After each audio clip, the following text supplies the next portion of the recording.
I've had people talk to me, counseling type, saying, yeah, just try to focus on a time when that wasn't part of your world. And honestly, I don't remember much of that. For Sean Wheeler, growing up in a small town in Iowa, there are very few memories of a childhood without pain. Older boys in the neighborhood spotted me and were very nice to me. And when you're 5 and high school guys think you're cool to hang out with, you love that. He says the torment began when he was only 5 years old. That's where he proceeded to, his personality changed. And where that was the first time I was actually sexually molested. Um, and he said, now, if you say anything to anyone, we'll kill your dog. For 5 years, Sean says he was repeatedly trafficked and sold, not by strangers in a dark alley, but by people he knew, high school boys, a family friend. The ringleader, I believe, was a business associate of my father who'd even been to our house. They'd come for cocktail parties or whatever. And I remember one time where nobody was around and he groped me, and I was probably about 8, and said, I'll see you later. Even adult women. The assumption is that it's usually just males who are involved, and I'd say about 35% of the people who abused me as a preteen were women. One was the mom of a girl in my class. Stories like Sean's are rarely heard. Many people still believe or just assume sex trafficking only happens to women and girls. The National Center for Missing and Exploited Children reports about 1 in 6 children identified as sex trafficking victims are boys. My greatest challenges are fighting ignorance and indifference. But I'm able to make a difference there. So, more people are starting to realize that it's not just girls. Those numbers underscore Sean's warning.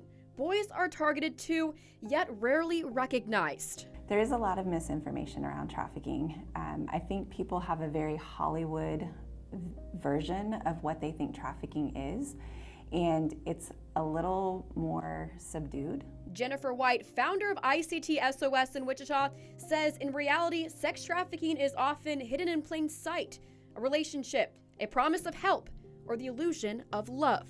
So either a relationship that already exists or one that's being created and kind of cultivated for that, versus kind of the stranger danger. Nathan Kim with the FBI says 93% of trafficking cases across the country are sex trafficking, and many cases go unreported. Answering questions for them or trying to limit people's direct access to engage or interact with that person.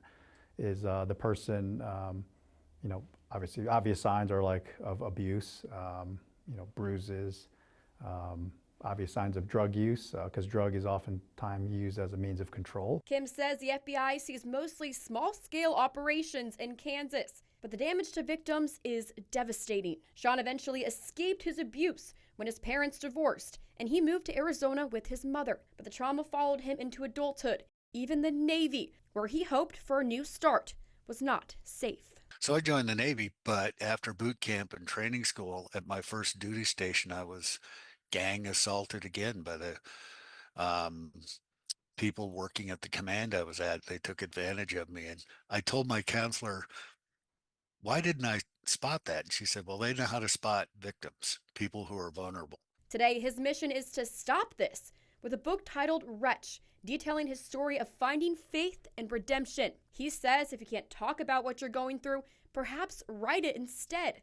Sean now shares his story, including speaking inside prisons in Africa. I did tear up speaking in the prisons. My friend Morris over there said, for African men to see you stand up and cry in front of them and say, this is my life, but if it happened to you, it's not the end of your story. It doesn't have to be, and it's not your fault. When he spoke to students in Texas, the impact was immediate. About 2 weeks after I got back, they called me and said, we just wanted you to know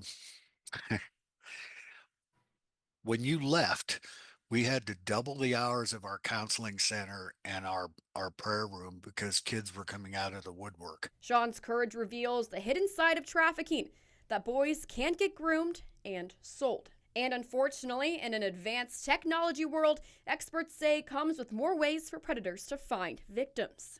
So much of this happens online, especially with our young people. The FBI says online grooming is one of the fastest growing threats. There are advertisements in online platforms, websites, social media apps where they, blatantly are advertising for commercial sex.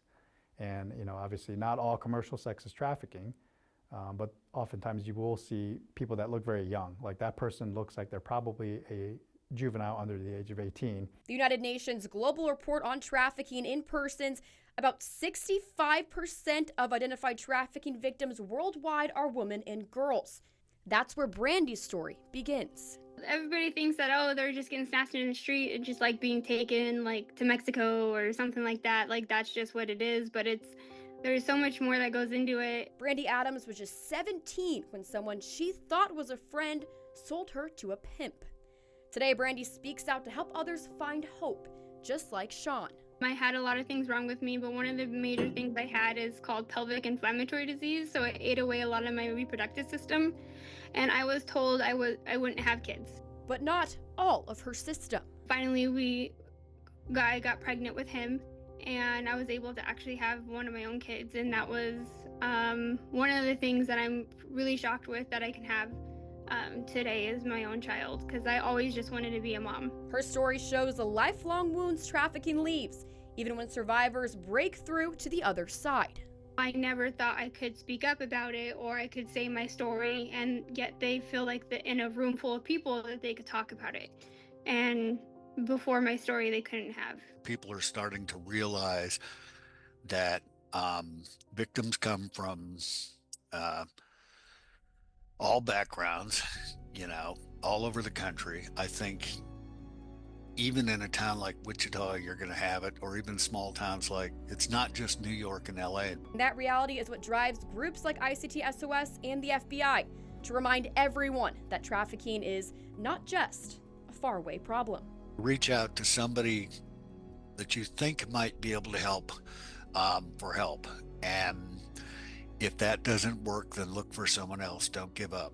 Sean says he went from a scared 9-year-old kid I was 9 when that picture was taken to a man using his past to help others.